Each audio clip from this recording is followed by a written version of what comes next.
ህዳር 29 ቀን 2018 ዓ.ም ላይ ሆነን ከዚህ ቀደም በዚህ ሳምንት በሀገራችን ምን ተፈጥሮ አለፈ ስንል ወደ ኋላ ተጉዘን ታሪክ ልንፈትሽ ነው። የምንኖርበትን ዓለም የቀረጹ ክስተቶችን ፈትሸን እነሆ ይህ ተከውኖ ነበር ልንል በዛሬው ሳምንቱን በታሪክ ጥንቅራችንም በዘመን ኮርቻ ወደ ኋላ ተሳፍረን ሀገራችን ካየቻቸውና ታሪክ ከማይረሳቸው ታሪካዊ ክንውኖች አንዱን እናስታውሳለን።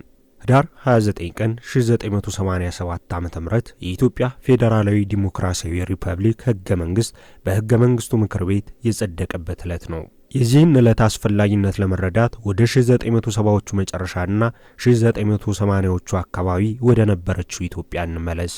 እነዚህ ዓመታት በችግር በአብዮትና በፉክክር የሀገሪቱን የወደፊት ራዕዮች የገለጹ ነበሩ። በ1967 ዓ.ም ስልጣን ላይ የመጣው የደርግ ወታደራዊ አገዛዝ ጥብቅ ቁጥጥር፣ የርዕዮተ ዓለም ጫና እንዲሁም የክልል ማንነቶችን በመጨቆን ኢትዮጵያን ወደ ሶሻሊስት መንግስት ለመቀየር ሞክሯል።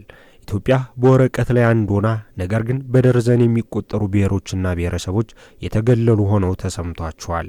በ1983 ዓ.ም ደርግ ለዓመታት የእርስ በርስ ጦርነት ውስጥ ከቆየ በኋላ ወደቀ።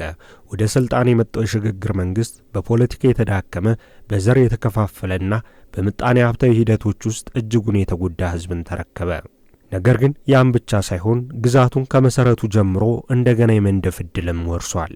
ይህ የሽግግር ዘመን በአዲስ መርህ የተመራ ነበር። የኢትዮጵያ ብዙ ብሔሮች፣ ብሔረሰቦችና ህዝቦች እንደ መንግስት መሰረታዊ ክፍሎች እውቅና ተሰጥቷቸዋል። የሐሳብ የአዲሱ ህገ መንግስት የጀርባ አጥንት ነበር። ሆኖም እዚያ እንዲደርስ ለዓመታት ክርክርና ድርድር አስፈልጎ ነበር። ከ1984 ዓ.ም እስከ 1986 ዓ.ም የህገ መንግስቱ ምክር ቤት ኢትዮጵያን አንድ ላይ የሚያቆይና እያንዳንዱ ቡድን ትርጉም ያለው የውክልና ስሜት የሚሰጥ ህገ መንግስት ለማዘጋጀት ሰርቷል። እነዚህ ውይይቶች ውስብስብና ብዙውን ጊዜ በስሜታዊነት የተሞሉ ነበሩ። ምክንያቱም ጉዳዮቹ የባህል፣ የቋንቋ፣ የማንነትና የራስ ገዛ አስተዳደር ጥልቅ ጥያቄዎችን ነክተዋል። ከዚያም በመጨረሻ ህዳር 29 ቀን 1984 ዓ.ም የኢትዮጵያ ፌዴራላዊ ዲሞክራቲክ ሪፐብሊክ ህገ መንግስት በይፋ ጸደቀ። በዚህ ድርጊት ኢትዮጵያ ከማዕከላዊ አገዛዝ ወደ ባህላዊና ቋንቋ ልዩነት እውቅና ላይ የተገነባ የፌዴራል ዲሞክራሲያዊ ስርዓት ተሸጋገረች። ይህ ህገ መንግስት በርካታ ታሪካዊ ለውጦችን አስተዋውቋል። በኢትዮጵያ ታሪክ ለመጀመሪያ ጊዜ የተለያዩ ቋንቋዎችን በክልል አስተዳደር፣ በትምህርትና በፍርድ ቤቶች ጥቅም ላይ ሊውሉ ችለዋል። ብሔሮችና ብሔረሰቦች ቅርሳቸውን ለማስተዋወቅ ሙሉ ክብር ተሰጥቷቸዋል። ሀገሪቱ በፌዴራል ክልላዊ ክፍሎች ተከፋፍላ እንደ ህዝቧ ፍላጎት ራስን በራስ የማስተዳደር መብታቸው ተጠብቆላቸዋል። ህገ መንግስቱ ስልጣንን ከመሃል ወደ ክልሎች እንደገና በማከፋፈል ዛሬም ድረስ የኢትዮጵያን የፖለቲካ መዋቅር የሚቀርጸውን የፌዴራል ስርዓት አቋቁሟል። የብዝሃነት ሐሳብ በአንድ ወቅት እንደ ፈተና ይታይበት በነበረበት ሀገር ውስጥ በዚህ ህገ መንግስት መሰረት እንደ ብሔራዊ ጥንካሬ ተከበረ። በእነዚህ ለውጦች ምክንያት ይህ ቀን ከመንግስት ክስተቶች በላይ ሆኖ በታሪክ ማህደሮች ተቀመጠ። ዕለቱ ኢትዮጵያ ራሷን እንደገና ለመግለጽ ካለፈው ለመማርና በጋራ መከባበር ላይ ለተገነባ የወደፊት ህይወት ለመገዛት ያደረገችው ሙከራ ምልክት መሆን ቻለ። ይህ ዕለት በኋላ ላይ የብሔር ብሔረሰቦችና ህዝቦች ዓመታዊ ክብረ በዓል መነሳት ምክንያት ሆኗል። ታዲያ በየዓመቱ ህዳር 29 ቀን ኢትዮጵያውያን በባህላዊ አለባበስ፣ በውዝዋዜ፣ በታሪክ አተራረክና በሌሎች ትውፊታዊ ክዋኔዎች ቅርሳቸውን የሚያከብሩበት የአንድነት ቀን ሊፈጠር ቻለ። የዚህ ዕለት መንፈስ ከህጋዊ ሰነዶች በላይ ይዘልቃል። የንቃተ ህሊና ለውጥንም ይወክላል። ከ80 በላይ የሚሆኑ የኢትዮጵያ ብሔሮችና ብሔረሰቦች ለአንድነት እንቅፋት ሳይሆኑ ለዕለቱ አስፈላጊነት አበርካቾች መሆናቸው ደግሞ ያንን ለውጥ ያሳየናል። በበርካታ መመዘኛዎች የ1987ቱ ህገ መንግስት የኢትዮጵያ የፖለቲካና የባህል ምዕራፍ ሆነ። በኢትዮጵያ ዘመናዊ ታሪክ ውስጥ ወሳኝ ቀን ሆኖ በመቆምም ሀገሪቱ የወደፊት ዕጣ ፈንታዋ በባህል እውቅና፣ በዲሞክራሲያዊ መብቶችና በፌዴራል ራስን በራስ ማስተዳደር ላይ እንደሚገነባ አውጇል። የህገ መንግስቱ መጽደቅ ዛሬ ፖለቲካን፣ አስተዳደርና ብሔራዊ ማንነትን ለመቅረጽ ለሚሰራው የፌዴራል ስርዓት መሰረት ጥሏል። ረቂቁ ህገ መንግስት የኢትዮጵያ የተለያዩ ህዝቦች ራሳቸውን እንዲያስተዳድሩ የሚያስችል የፌዴራል መዋቅር በማቅረቡ የሰብአዊ መብቶችን፣ የህግ የበላይነትን፣ እኩልነትንና ጥበቃን ማንጸባረቅ ችሏል።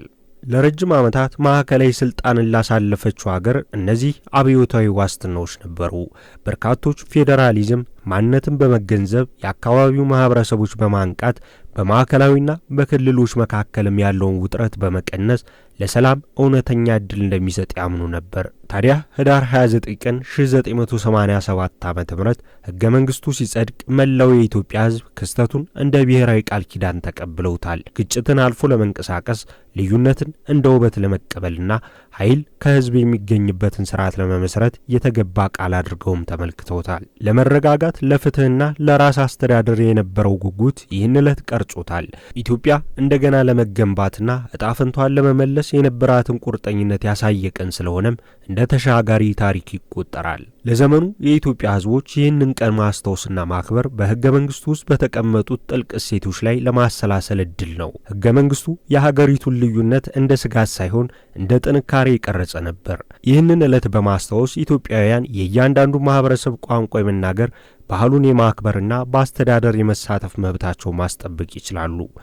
ቀኑ ዜጎች ከመንግስታቸው ጋር በንቃት እንዲሳተፉ፣ የክልል ነጻነት እንዲያከብሩ እንዲሁም በዲሞክራሲያዊ ሕይወት ውስጥ እንዲተነፍሱ ያበረታታል። ሕገ መንግሥቱ በጎ ሐሳብን ሰንቆ ቢጸድቅም ክፍተቶች ነበሩት። የጎሳ ውጥረት፣ የመገንጠል ክርክሮችና የሰብአዊ መብቶችን ሙሉ በሙሉ ተግባራዊ ለማድረግ የሚደረግ ትግልን ቀርጿል።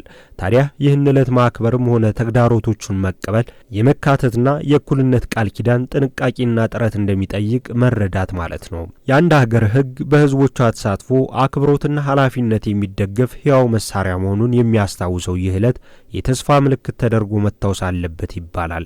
አንድ ሀገር ከግጭት በኋላ ራሱን መልሶ ለመገንባት ከጭቆና ጥላ ለመሸሽና ሁሉም የሚቻልበትን የወደፊት ጊዜ ለማለም ያለውን ድፍረት እንደሚወክልም ሐሳብ ይሰጣል። ነጻነት፣ ዲሞክራሲና አንድነት ቀጣይነት ያለው ጥረትና ንቃት ያስፈልጋቸዋል።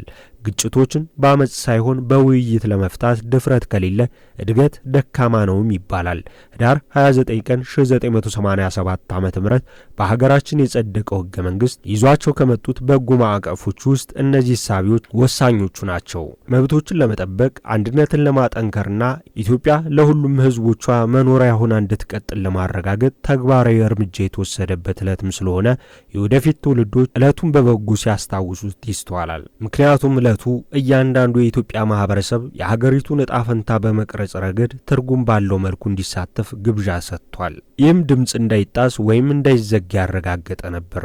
መረጋጋትን ለማጎልበት፣ ታሪካዊ ቅሬታዎችን ለመቀነስና ዜጎች በሕይወታቸው ላይ ቁጥጥር እንዲያደርጉ ለማስቻል ያለመ ሂደትን የተጠቀመው ሕገ መንግሥቱ ለክልል መንግስታት ስልጣን በማከፋፈል የአካባቢ አስተዳደር ዘዴዎችን ፈጥሯል። ይህም ማህበረሰቦች ትምህርትን፣ ባህልንና የምጣኔ ሀብት ልማትን በሚያንጸባርቁ መንገዶች እንዲያስተዳድሩ አስችሏቸዋል። ሕገ መንግሥቱ የሕግ ጥበቃዎችንና የተጠያቂነት ስልቶችን በማረጋገጥ በፍትህና በሕግ የበላይነት ላይ የተመሰረተ ህብረተሰብን ወደ መቀየር ብዙ ተጉዟል። አንድነትን ከብዝሃነት፣ አስተዳደርን ከመብቶችና ሕግን ከፍትህ ጋር ለማስታረቅ ለሚፈልግ ህዝብ ንድፍ መሆን የሚችለው ሕገ መንግሥቱ አስተዳደር ብሔራዊ አንድነትን ሳያጣ ያልተማከለ ሊሆን እንደሚችልና ነጻነት ውስብስብ በሆነ የፖለቲካ እውነታዎች ውስጥ እንኳን በሕግ ሊጠበቅ እንደሚችል ያሳየናል። ስለዚህ ያለፈ ታሪክ ምዕራፍ የአሁኑ መማሪያና የወደፊት ማንቂያ ሆኖ ይቆማል። ኢትዮጵያ ለፍትህ፣ ለእኩልነትና ለአንድነት ያላትን ዘላቂ ፍላጎት የሚያሳይ ስለሆነም መከበሩን ቀጥሏል። ሳምንቱን በታሪክም ኢትዮጵያ አዲስ ምዕራፍ የጀመረችበትን ይህን ዕለት እንዲህ አስታውሰ